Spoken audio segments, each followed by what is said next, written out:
Voilà, j'aimerais partager quelque chose de particulier avec vous, comme chaque dimanche finalement. Chaque dimanche est particulier, pourquoi? Parce que j'ai appris l'existence d'une maladie. Vous allez me dire, putain, ça commence bien. J'ai appris l'existence d'une maladie qui s'appelle la narcolepsie. Est-ce que quelqu'un connaît la narcolepsie? Ok, je suis content, ça veut dire que j'étais pas le seul à l'apprendre.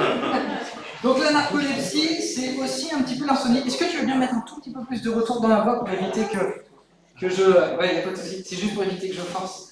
Et en fait, il y a 4 types différents de narcolepsie. Donc finalement, d'hyper-insomnie.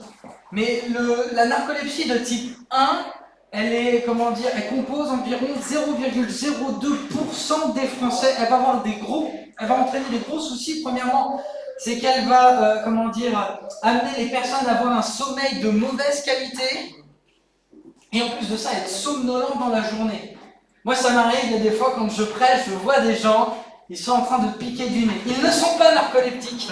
Soit c'est parce que je suis pas assez excité, soit c'est parce que, ils ont peut-être passé une mauvaise nuit de sommeil.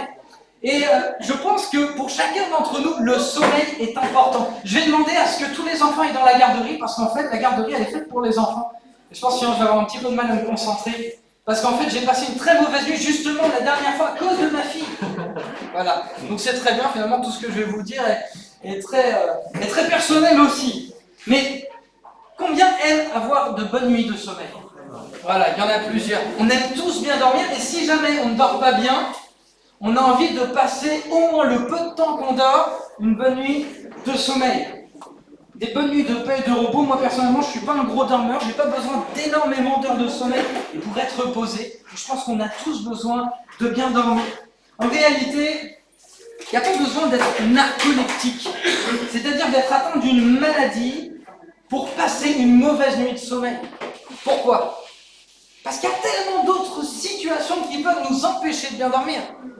Vous apprenez une situation, vous ne savez pas comment la gérer, et du coup, avant de vous endormir, vous allez réfléchir. Qu'est-ce que je vais faire?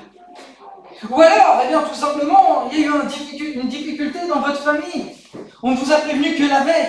Et alors que vous le savez, vous êtes en train d'imaginer toutes les situations possibles, tous les scénarios possibles. Et vous êtes là et vous essayez de trouver le sommeil. Est-ce que je suis le seul à qui c'est arrivé? Est-ce qu'il y en a aussi autour de moi qui ont vécu ça? Je pense que c'est le cas. On est tous les mêmes. Et au-delà même du sommeil, la grande question finalement que je vais nous amener à nous poser, c'est est-ce qu'on a déjà rencontré et vécu un vrai repos sans nous soucier de tout ce qui nous entoure? Question pertinente.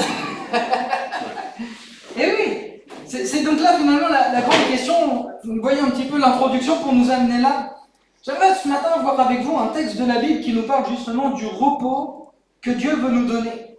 Pour nous amener à considérer le repos que Dieu veut nous donner d'une nouvelle manière et en nous posant justement certaines questions. Parce que je pense que la Bible, c'est comme une conversation. Quand je la lis, autant elle me questionne, autant je la questionne. Et finalement, il y a cette relation, cette conversation, parce que je crois que Dieu me parle au travers de la Bible. Et c'est ce que nous allons voir ensemble ce matin. On va lire ensemble dans le livre des Psaumes, au chapitre 4, les versets 7 à 9.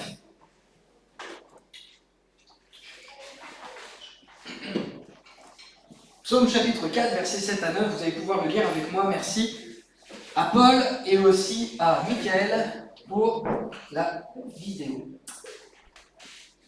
On va le lire cette fois dans la version Louis II. Je suis désolé, là j'ai changé. Voilà, comme ça vous allez lire exactement le même texte que moi. Plusieurs disent, qui nous fera voir le bonheur? Fais lever sur nous la lumière de ta face, ô Éternel.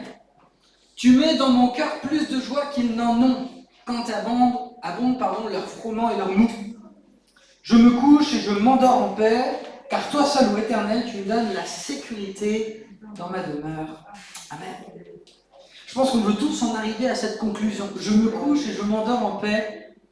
Alléluia, car toi seul, tu me donnes la sécurité dans ma demeure. Et quand je lis ce passage, comme je vous le disais tout à l'heure, relativement court, je suis moi-même comme questionné sur plusieurs éléments qui m'interpellent. Est-ce que tu peux laisser ce verset 9?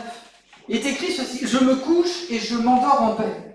Et alors que je pense à ça, ça va être mon premier point, je me pose une question, mais du coup je vais vous la poser. Quelles sont mes préoccupations? Quelles sont tes préoccupations pour que tu ne t'endormes pas dans la paix, pour que tu ne trouves pas le repos? Bien des fois, on ne trouve pas le sommeil parce qu'on est agité, on est préoccupé. Et je sais de quoi on parle parce que plus d'une fois, moi-même, j'ai été confronté à cette situation. Par exemple, il y a des personnes qui, dans l'église, sont atteintes d'une maladie. En tant que pasteur, je me préoccupe, je me soucie. Est-ce que ça va m'empêcher de dormir? Parfois oui. Est-ce qu'il n'y a que l'église? Non. Il y a des soucis en interne, comme je vous le disais tout à l'heure, au niveau de ma famille. Et ces soucis-là, entre guillemets, peuvent me préoccuper. Et finalement, le problème de toutes ces préoccupations, de tous ces soucis que nous allons rencontrer, c'est qu'à un moment donné, ils vont devenir le sujet principal de nos préoccupations. C'est-à-dire qu'ils vont prendre une place tellement importante dans nos vies qu'en fait, nous allons faire que d'y penser. Et comme le dira une certaine chanteuse, ça tourne en rond. Au bout d'un moment, ça tourne en rond. On est là, on pense à ça, on imagine toutes les situations possibles, etc., etc. Et le souci, c'est qu'en se préoccupant, on s'inquiète. Et le problème, quand on s'inquiète, c'est que notre attention, elle est exclusivement portée sur quelque chose. C'est-à-dire qu'on ne voit pas tout ce qu'il y a autour. Et combien de fois, parce qu'on est préoccupé d'une situation, on ne voit pas tout ce qui se passe autour de nous. On est occupé exclusivement par ça. Donc je ne sais pas, moi, quelles sont vos préoccupations. Je ne sais pas quels sont vos soucis. Je vous connais pour certains ici. Mais c'est vrai que je ne connais pas le fond de vos cœurs, je ne sais pas ce que vous pouvez vivre. Quels sont les sujets de préoccupation? Ici, dans le passage qu'on a lu, il y en a deux. Qui nous fera voir le bonheur? Donc ça, c'est la recherche de la joie, la recherche du bonheur, la recherche finalement peut-être de quelque chose que nous ne possédons pas, qu'on désire ardemment. Quand j'étais enfant, je voulais absolument une Porsche Cayenne, je ne l'ai jamais eu. J'étais préoccupé par ça, mais j'ai grandi et puis finalement mes soucis, mes préoccupations n'étaient pas les mêmes. Et c'est vrai que des fois on est là et on court derrière quelque chose qu'on ne possédera peut-être même jamais. Et on pense que notre joie, notre bonheur et notre repos dépendent de ce que cette chose-là va nous apporter. La deuxième préoccupation, c'est au verset 8. Il est écrit « J'ai plus de joie dans mon cœur ». Voilà, tu mets plus de joie dans mon cœur qu'ils n'en ont quand abondent leurs froment et leurs mous. Donc ça fait référence à l'agriculture, ça fait référence au travail. Donc finalement, il y en a qui pensent que le bonheur, la joie peut dépendre du travail. D'autres vont être par contre, eux, préoccupés. Ils vont se faire un souci en ce qui concerne le travail. Je pense qu'il est bon, sincèrement, de s'arrêter quelques instants sur nos vies et de se poser ces questions honnêtement. Quelles sont mes préoccupations? Parfois, on ne rentre pas dans le repos que Dieu a prévu pour nous parce qu'en fait, notre attention, elle est détournée. C'est-à-dire qu'elle n'est pas centrée sur l'essentiel.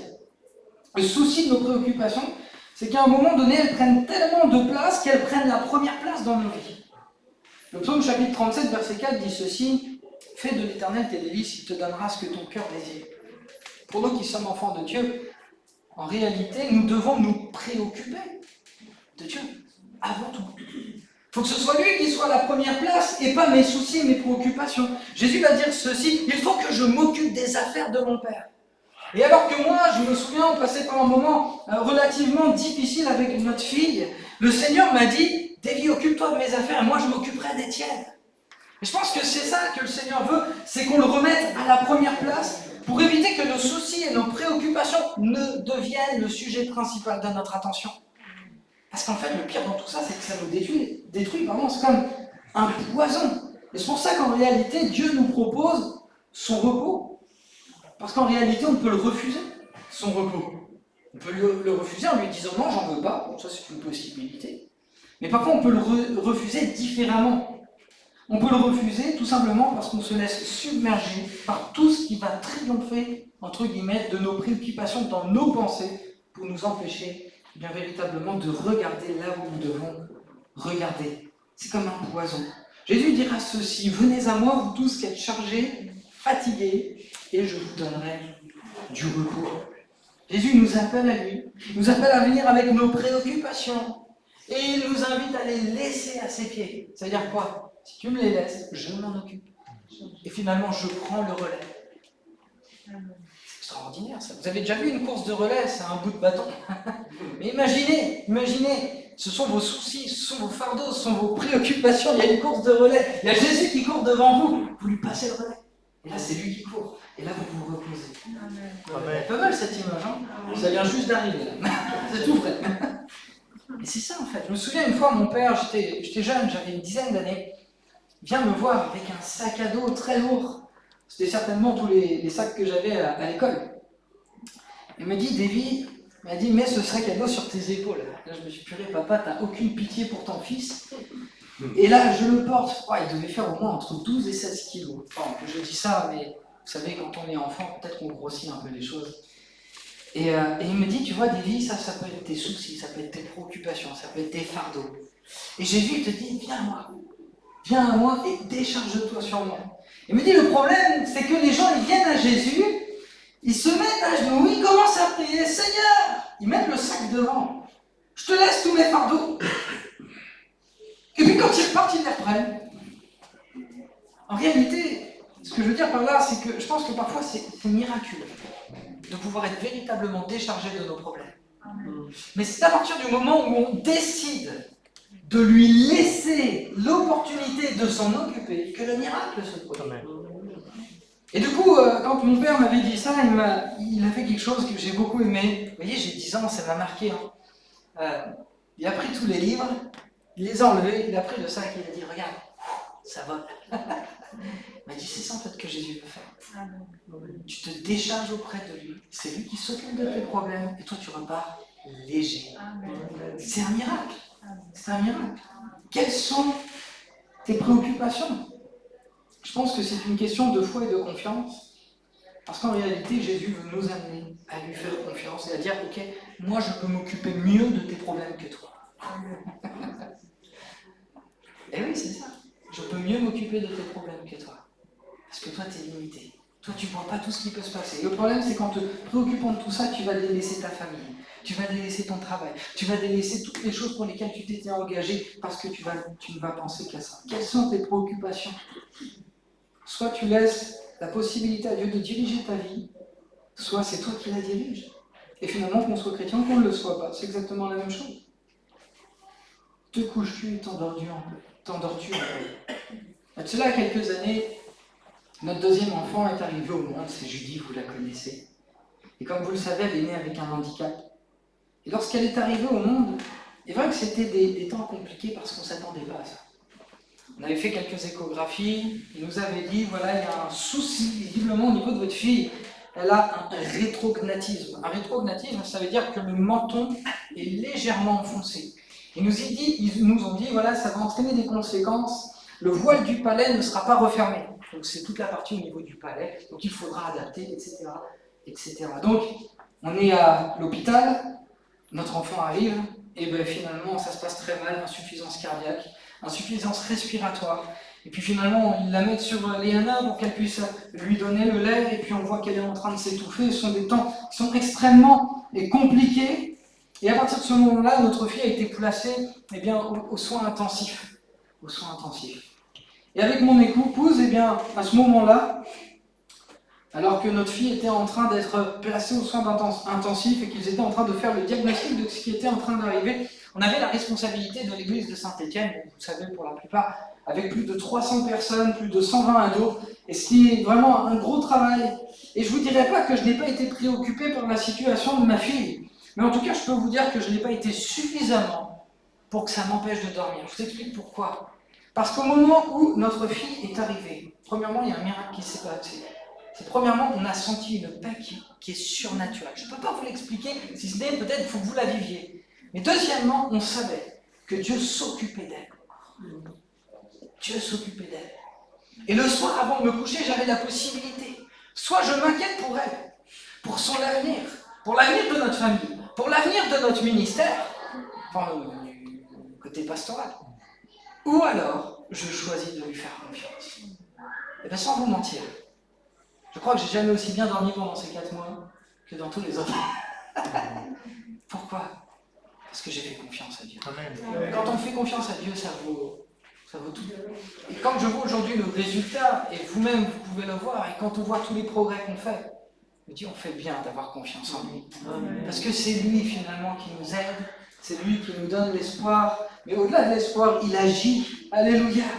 Eh bien, je crois que voilà, c'est quelque chose que je voulais vous partager. Parce que ça pourrait faire partie de mes préoccupations. Ce sont des préoccupations importantes que celles de nos enfants. Et finalement, on peut choisir de dire, Seigneur Jésus, je te les confie. Ça ne veut pas dire que je me déresponsabilise, hein. Ne vous inquiétez pas, hein. Je suis le papa de Julie et je le fais comme je peux, parce qu'elle est un petit peu violente parfois. mais en tout cas, sur tous les soucis et les préoccupations, je me décharge en me disant, Seigneur, après tout, au-delà d'être mon enfant, c'est toi qui l'as voulu, c'est la tienne.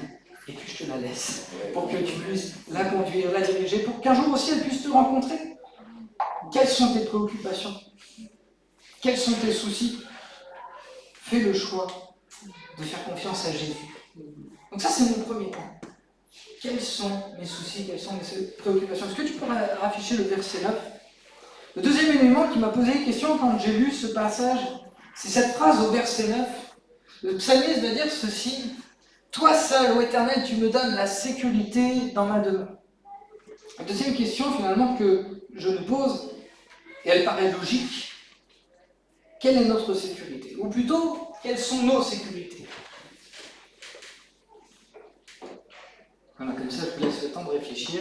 Peut-être que ça ne va pas venir tout de suite. Je pense que sur un plan naturel, nous-mêmes, on construit notre propre sécurité. On construit notre vie selon nos choix, selon nos envies, selon nos désirs. Parce qu'en réalité, c'est selon nos convictions. C'est selon ce que nous sommes. Mais la grande question que je nous pose est la suivante. Est-ce que nous avons placé notre sécurité en Jésus? Alors nous sommes dans une église et certainement que tout le monde va me dire oui. J'en suis heureux. Et pourtant, parfois, quand on regarde les choses de près, parce qu'en réalité, on n'a pas confié toute la sécurité de notre vie à Jésus-Christ. Je vais vous prendre un exemple tout simple. J'étais justement sur l'église de Saint-Étienne. Et il y avait un frère que j'aimais beaucoup, un frère qui était engagé, un frère qui aimait Jésus. Et à un moment donné, on lui fait un diagnostic en lui disant « Tu as un cancer ». J'ai été surpris et en même temps découragé de voir comment ce frère-là réagit. Parce que d'une certaine manière, oui, ok, attention, je ne diminue pas l'importance de la maladie. Mais ma sécurité, je la place en Jésus. Et si je crois en lui, dans ces cas-là, ça veut dire qu'il savait déjà ce qui allait arriver. Il savait déjà ce qui allait se passer. Et il savait déjà tout ce qui allait se produire.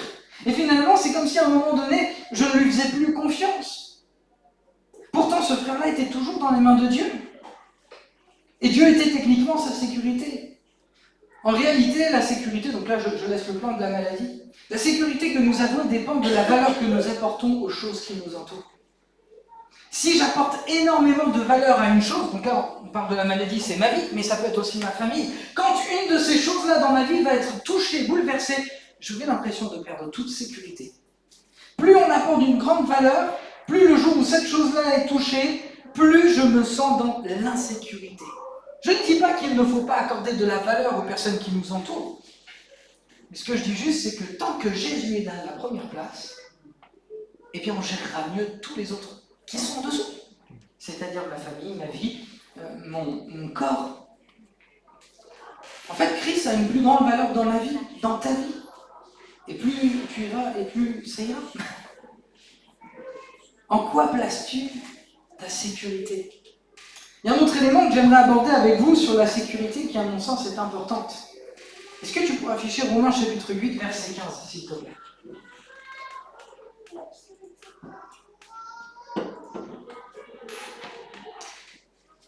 Il va dire ceci: vous n'avez pas reçu un esprit de servitude pour être encore dans la peur ou dans la crainte, mais vous avez reçu un esprit d'adoption par lequel nous crions Abba Père. Parfois, certains chrétiens sont en réalité dans l'illusion de la sécurité, parce qu'ils ne réalisent pas leur identité. Et à un moment donné, ils sont confrontés à une situation, ils ont l'impression de perdre tous leurs repères. Ça va, je suis pas le seul, c'est bon? Ok. Dans une autre version, il est écrit ceci: vous n'avez pas reçu un esprit qui fait de vous des esclaves et vous ramène à la crainte. Parfois, certains viennent à l'église, mais ils réagissent comme ceci, comme ceux que l'apôtre Paul est en train de désigner. Et ici, l'apôtre Paul, il est très clair. Il dit que si on croit en Jésus, nous avons été adoptés. Cela signifie qu'en réalité, Dieu est notre Père. Et si Dieu est notre Père, c'est un bon Père. Il n'est pas l'image de notre Père que nous avons connu sur cette terre. C'est un Père qui nous a choisis, un Père qui nous aime, un Père qui prend soin de nous, un Père qui nous a voulu. Et alors que nous avons été adoptés, que nous sommes censés être en sécurité, beaucoup de chrétiens viennent. Ils aiment le Seigneur. Et pourtant, ils ont des réactions qui sont similaires à des réactions d'orphelins. C'est-à-dire qu'ils n'ont pas compris, ou bien ils ne connaissent pas le cœur du Père. Peut-être parce qu'ils ont été brisés par rapport à certaines situations de leur vie, peut-être parce que justement, ils ont eu un Père qui était le contraire de ce que Dieu le Père est dans la vie. Un Père bienveillant, un Père qui veut les aider.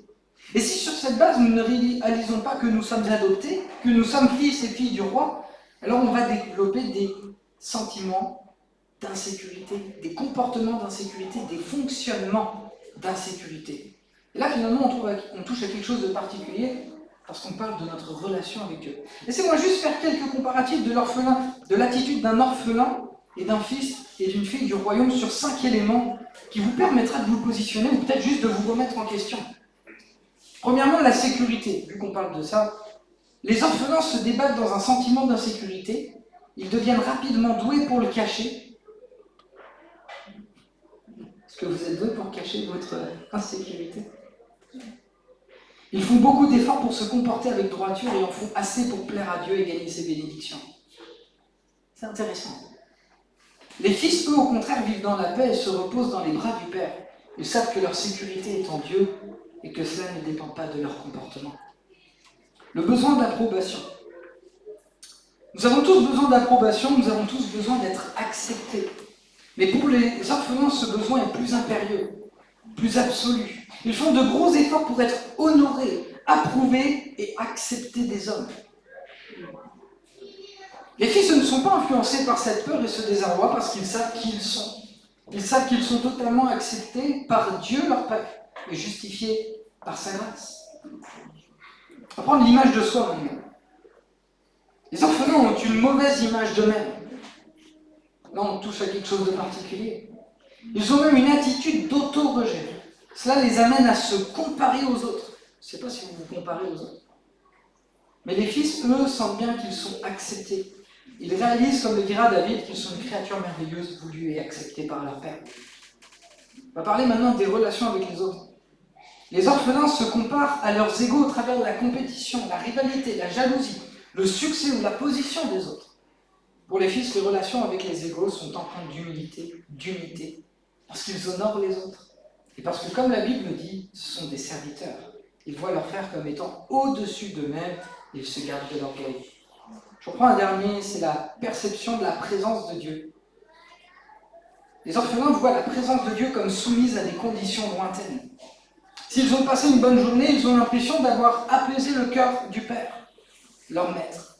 Et de ce fait, ils seront plus disposés à sa présence. Et je pense que là, déjà, il y en a beaucoup qui sont dans ce cas-là. Je pense qu'il y en a beaucoup. Les fils se réjouissent de l'intimité de la présence de Dieu. Ils savent que sa présence et sa proximité ne dépendent pas de leur performance. Ils dépendent de son amour. Tout ça pour dire qu'en réalité, on peut venir à l'église, être chrétien, avoir des réactions, des comportements d'orphelins. Ce qui implique par conséquent des attitudes et des comportements d'insécurité. Et parfois, on se demande pourquoi on n'arrive pas à trouver le repos de Dieu. Mais c'est tout simplement parce qu'en fait, on ne réalise pas qui on est. Peut-être qu'on n'a pas eu, entre guillemets, le repère qu'on devait avoir, c'est-à-dire le repère du Père qui est dans le ciel. Réfléchissez à tout ça. Donc là, j'ai terminé avec mon deuxième point, j'ai terminé avec mon troisième point. Je reviens à cette question, veux-tu entrer dans le repos de Dieu ? C'est finalement une proposition. J'irai même plus loin en disant que c'est une invitation. Dieu, notre Père, nous propose maintenant d'entrer dans son repos. Amen. Est-ce que ce soir, tu veux te coucher et t'endormir dans la paix ? Je pense que c'est possible. Est-ce que ce soir, tu veux te coucher et t'endormir sans avoir à te soucier de tes préoccupations et de tes inquiétudes ? De ce sentiment d'insécurité ? Je pense qu'aujourd'hui, c'est possible. Jésus-Christ, lorsqu'il est venu sur terre, il a proposé aux hommes et aux femmes d'entrer dans ce repos. Entrer dans le repos de Dieu, c'est avoir l'absolue certitude, la confiance absolue que dans ses mains, je ne crains rien. Et parce que je sais que je suis dans ses mains, c'est là où le miracle s'opère. L'apôtre Paul dira ceci, toute chose concourt au bien de ceux qui aiment Dieu. Donc tout ce qui t'arrive n'est pas le fruit du hasard, ça ne veut pas dire que ça a été voulu par Dieu, mais en tout cas tu le traverses et lui le sait. Et la Bible nous dit ceci, que nous ne serons pas éprouvés au-delà de nos limites, et que Dieu a prévu pour nous un moyen d'en sortir. C'est ça la réalité. Entrer dans le repos de Dieu, c'est une question de foi, de confiance, mais c'est par-dessus tout le fruit d'une intimité. J'ai fait une course avec mon fils de poids de 100 heures. C'était une course absolument phénoménale. Ça a été tellement lent.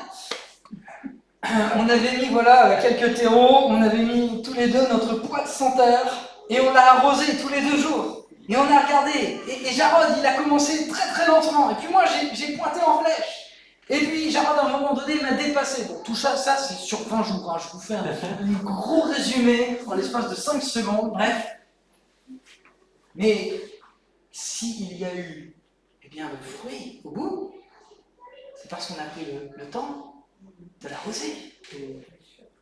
Ce que je veux dire quand je parle de fruit d'intimité, c'est plus je passe de temps avec Jésus, plus il me communique ses sentiments, plus il me communique ses émotions, plus il me communique son amour, et plus je suis proche de lui, et moins j'ai à me soucier. Ça ne veut pas dire que je ne dois pas me soucier, comprenez bien, je vais être équilibré. Mais ça veut dire que lui aussi, il s'occupe de mes affaires. Dans une autre version, il est écrit ceci, je me couche dans la paix et aussitôt je m'endors. Oh, qu'est-ce que j'aime quand je m'endors aussitôt. Car avec toi seul, Seigneur, mon esprit est en repos. Vous avez vu, c'est mon esprit. C'est pas simplement mon corps, c'est mon esprit, c'est ce qu'il y a à l'intérieur de moi. Je suis dans le repos, je suis en sécurité grâce à toi dans ma demeure. Quand je passe par des moments difficiles, que parfois le sommeil me fuit, que je suis en train de nourrir tout un tas de pensées, de réflexions, en train de me poser tout un tas de questions. Vous savez ce que je fais? Je vous révèle un secret. N'allez pas le dire à d'autres. Je m'imagine dans les bras du Père. Je me dis que c'est lui qui s'occupe de moi. Parce qu'au bout d'un moment, franchement, à force d'inquiétude, qu'est-ce qu'on peut changer? C'est une question que je vous pose. Mais qu'est-ce qu'on peut changer? Rien. Une fois, j'ai été en contact avec une personne qui était une personne manipulatrice. Et quand je devais voir cette personne, le soir avant de me coucher, j'étais en train d'imaginer toutes les répliques que je pouvais faire. Et je passais des heures à tourner en rond et à me tracasser de tout ça. Et au bout d'un moment, je dis, écoute Seigneur, tu t'en occupes, parce que moi, j'arrive plus là, je suis fatigué. Et puis finalement, le Seigneur a éloigné de moi cette personne. Et après, merci Seigneur, j'étais tranquille. Qu'est-ce qu'on va faire? Est-ce qu'on va rentrer dans le repos de Dieu? Vous savez, aujourd'hui, c'est aujourd'hui. Mais demain, c'est entre ses mains. Demain ne nous appartient pas. Dans l'église de mon épouse, il disait, bon, c'est peut-être un peu fort, il disait, demain, c'est le jour du diable. Bon, un peu violent quand même. Mais c'est vrai que demain, ça ne nous appartient pas. Demain, c'est théorique. Bon, là, on va faire de la philosophie bientôt. Non, bref. Mais ce que le Seigneur veut, c'est qu'on lui fasse confiance, jour après jour. Demain, n'y pense pas, entre guillemets. Ça ne veut pas dire qu'il faut que tu te déresponsabilises, hein, comprenez bien. Mais chaque jour suffit sa peine. Vous savez que dans la Bible, il y a quand même plus de 365 passages qui nous exhortent à ne pas avoir peur. C'est dingue. Comme si presque une fois par jour, il y avait un verset dans la Bible différent pour nous dire de lui faire confiance. Entrer dans le repos de Dieu, c'est refuser volontairement d'entrer dans la peur. Et si Dieu prend autant de temps dans la Bible pour nous encourager à ne pas avoir peur, c'est parce que les conséquences de la peur sont tragiques. Elles nous amènent à des comportements irréfléchis, à des prises de décision, à des crises, à des colères. J'ai même noté dans mes notes qu'en réalité, la peur a des effets analogues à la colère. Pourquoi? Parce que par la colère, on va avoir des réactions tout à fait différentes, tout à fait, surprenantes. On va dire des choses qui sont surprenantes. Mais quand on est dans la peur, c'est exactement pareil. On a à peu près les mêmes effets. Et je pense surtout que si le Seigneur, Jésus nous dit de lui faire confiance et de ne pas rentrer dans la peur, c'est parce que moi je crois que la peur, c'est comme un bouton sur lequel le diable va appuyer pour nous empêcher de rentrer dans le repos de Dieu. Et surtout, le problème, c'est que, vous savez, il est écrit quand même dans la Bible que le diable, c'est le prince de l'air. Donc finalement, on peut penser à tout ce qui est autour de nous, au niveau de nos pensées, vous voyez. Dès qu'on va rentrer dans la peur, c'est comme si finalement, il allait multiplier toutes les raisons pour lesquelles nous devrions avoir peur. Et là, je dois faire le choix. Qu'est-ce que je fais? Ne vous inquiétez pas, mais vous en avez. C'est Dieu qui nous appelle. Et finalement, j'ai le choix. Est-ce que je continue? Ou alors est-ce que je fais confiance à Dieu? C'est ça en fait. Est-ce que je fais confiance à Dieu? Ce matin, frères et sœurs et amis, choisissez de faire confiance à Dieu. Choisissez d'entrer dans ce repos plutôt que dans les peurs, les craintes, les soucis, les tracas et les préoccupations. Celui qui a écrit ce psaume, vous savez qui c'est? C'est David. Et David, un peu plus loin dans le livre des psaumes, il va dire ceci. Parce qu'il réalise qui il est, il réalise qui est Dieu, il va dire ceci. L'Éternel est mon berger. Je ne manquerai de rien. Il me fait reposer dans de verts pâturages. Il me dirige près des eaux paisibles. Et loin d'huile ma tête. Il restaure mon âme. Quand je marche dans la vallée de l'ombre de la mort, je ne crains aucun mal. Car tu es avec moi. Imaginez quelle intimité.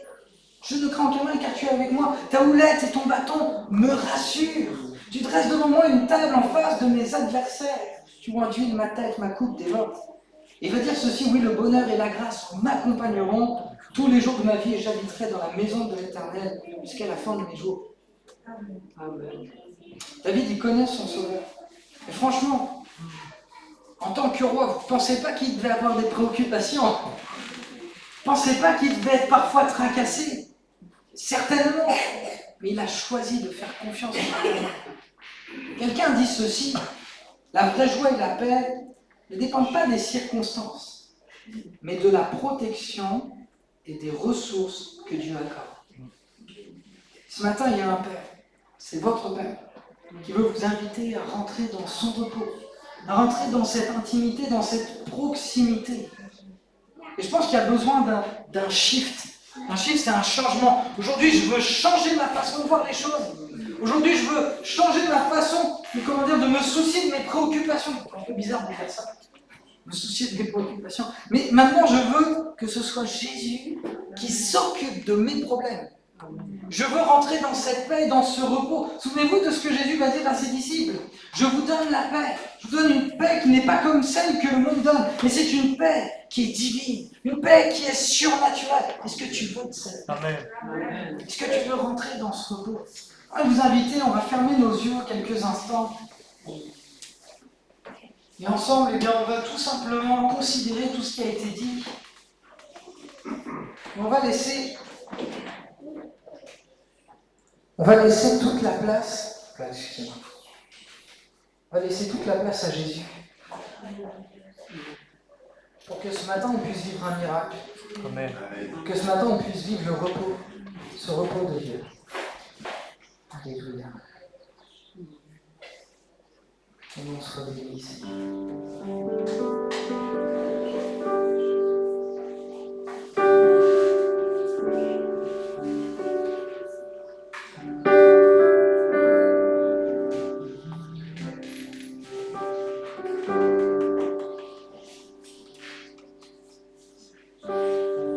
Seigneur, on t'invite au milieu de nous, dans cette pièce, dans ce lieu. On veut rentrer, on veut prendre la décision, on veut faire le choix de te faire confiance.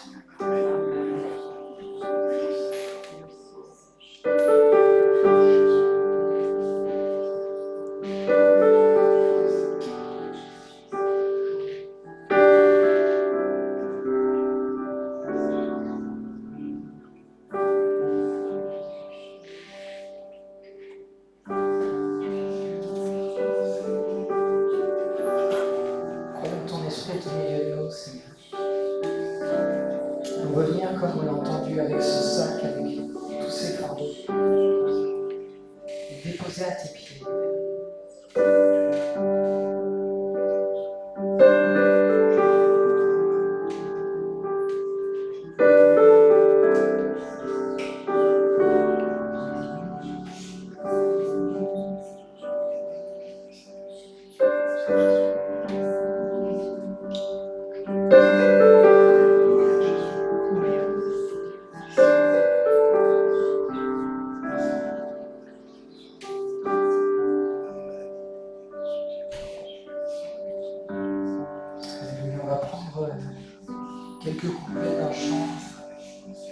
ne va pas les afficher à l'écran, le but c'est vraiment qu'on puisse rester connecté au Seigneur dans cette intimité. Mais on va juste proclamer ensemble que son nom est tout puissant. Son nom est tout puissant sur ma vie. Amen. Son nom est tout puissant sur mes problèmes. Son nom est tout puissant. Digne de louange. Chanterai combien Dieu est grand. Proclame que son nom est tout puissant. Son nom est tout puissant. Digne de louange. Chanterai combien Dieu est grand. Alléluia. Si tu veux rentrer dans le repos de Dieu, on va t'inviter juste par un geste, par une action, à dire ce matin, je prends la décision, Seigneur, de te faire confiance. Je te dépose mes insécurités. Je te dépose peut-être mon comportement, comme on a entendu, d'orphelin. Je veux réaliser que je suis fils et fille du Père. Je veux réaliser, Seigneur Jésus, que je fais bien de finalement te faire confiance. Et si ce matin tu veux rentrer dans ce repos, j'aimerais juste t'inviter là où tu es, à te lever en disant, Seigneur, maintenant je veux rentrer, je veux arrêter de me préoccuper de tout ça. Amen. Je t'invite à te lever comme pour dire, Seigneur, ce matin, c'est terminé. J'arrête de me soucier. Amen. Son nom est tout puissant, digne de louange. Je chanterai combien Dieu est grand.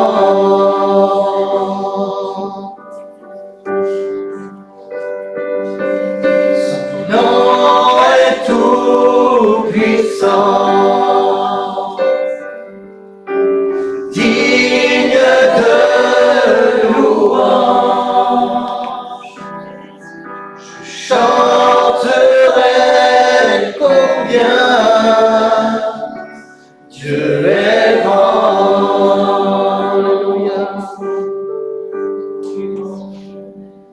Il y a une puissance dans le nom de Jésus. Il y a une puissance dans le nom de Jésus. Il y a une puissance dans le nom de Jésus. Pour briser les chaînes, briser les chaînes, pour briser les chaînes, briser les chaînes, briser les chaînes, briser les chaînes. Il y a une puissance dans le nom de Jésus. Il y a une puissance dans le nom de Jésus.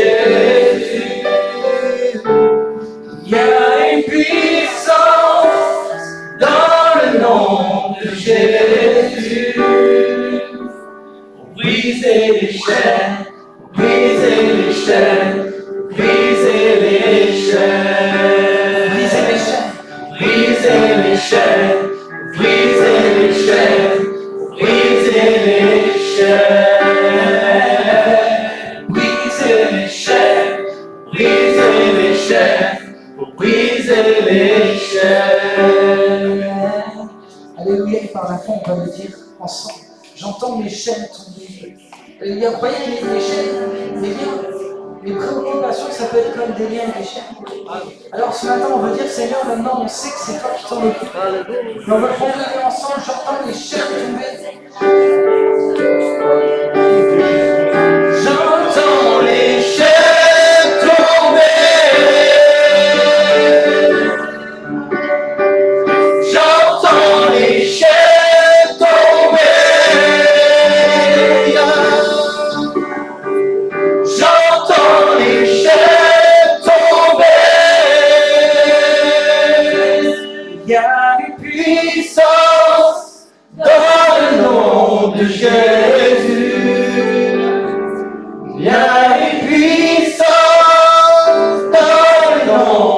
Jésus.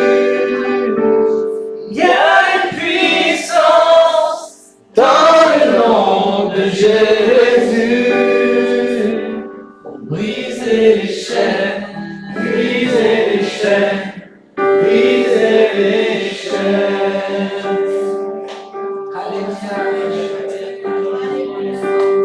Gloria dai soria dalla Nom est tout puissant. Gloria dai soria dalla Digne de louange.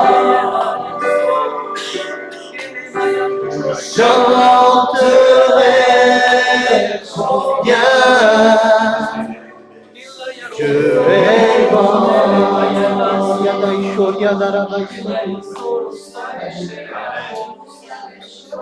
Gloria dai soria dalla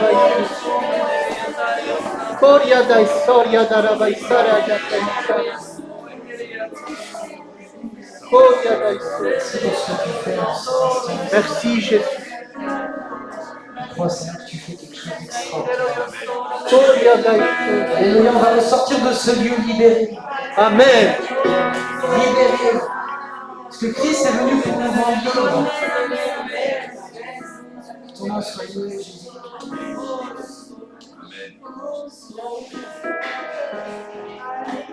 Alléluia. Mais que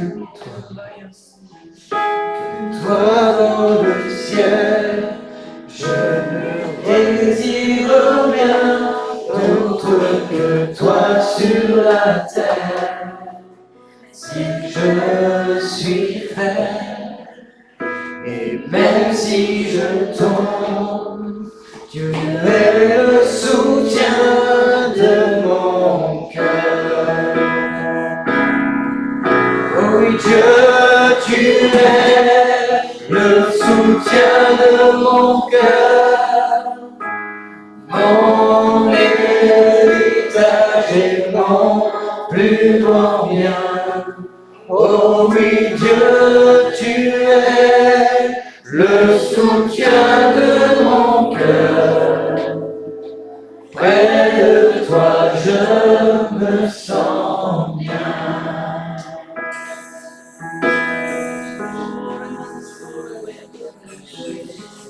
Quand mon cœur était plein d'amertume, je perdais la raison et je ne croyais plus bien.